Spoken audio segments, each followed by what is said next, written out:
On taking many curves, जब with many a curve my banks I freight, जब वो बहुत सारा कर्व लेते हुए आगे बढ़ती है, कर्व एक कर्व किनारा लेते हुए, एक कर्व लेते हुए वो जब आगे की ओर बढ़ते चली जाती है तो उसके किनारे में से, उस नदी के धारा स्ट्रीम, उसके किनारे में से एक बहुत ही घटिया किस्म का आवाज़ प्रोड्यूस, एक रफ और बहुत ही अनप्लीजेंट, मतलब बिल्कुल वाहियात आवाज़ प्रोड्यूस करते हुए चले जाती है। वाइल टेकिंग ए कर्व, जब वो कर्व बनाती है ना तो एक बहुत ही घटिया किस्म का आवाज़ प्रोड्यूस करते चले जाती है।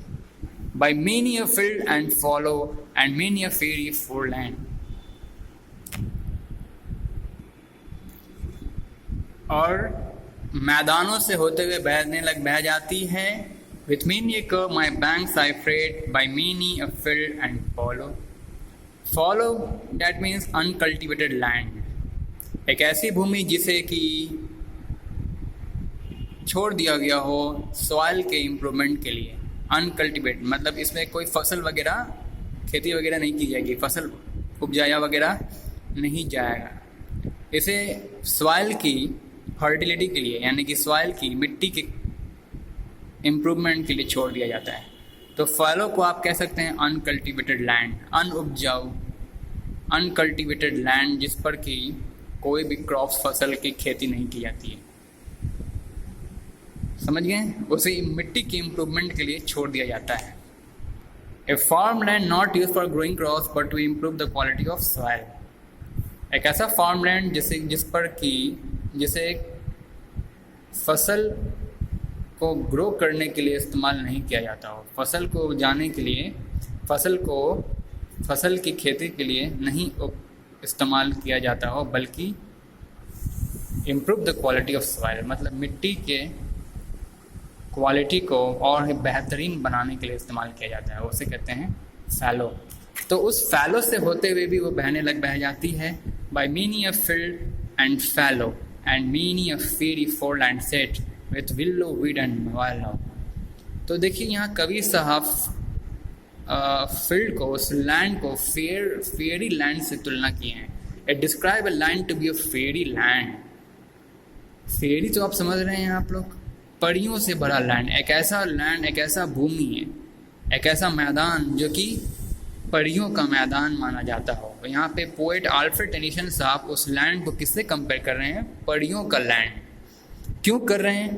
क्योंकि and many of fairy four land set with, उस वहाँ पे क्या मौजूद है वहाँ पर? Because that land is containing with many beautiful flowers and plants, with flowers and many beautiful plants like willow and mallow luxo.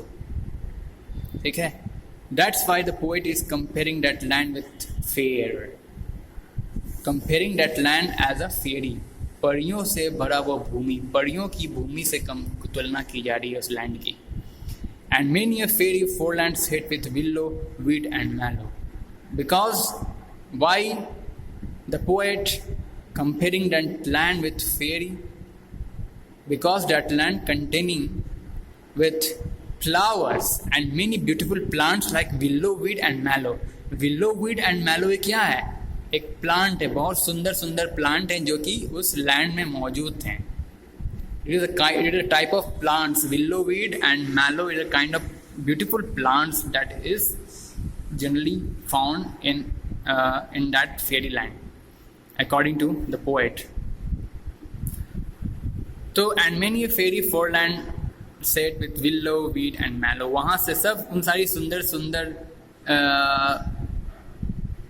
Plants और flowers जो कि उस भूमि पर मौजूद थे, वहाँ से भी होते हुए ब्रुक पास कर जाती है, फ्लो करती हुई जाती है।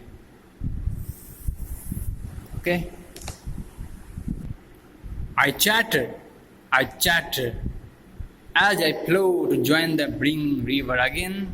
The poet साहब अगेन, कवि साहब ब्रुक की कैरेक्टरिस्टिक को दर्शाते हुए यहाँ पर कह रहे हैं कि वो फिर खड़खड़ाते हुए बहते चले जाती है। To join the brimming river, वो बहुत ही बड़ी नदी है। Overflowing river, brimming means overflowing, मतलब हद से ज़्यादा वो पूरा बड़ी पड़ी है, अपने आप में पूर्ण है, एक ऐसे नदी में जाकर के मिल जाती है। एक ऐसे नदी में जाकर मिलने के लिए वह चैटर यानी कि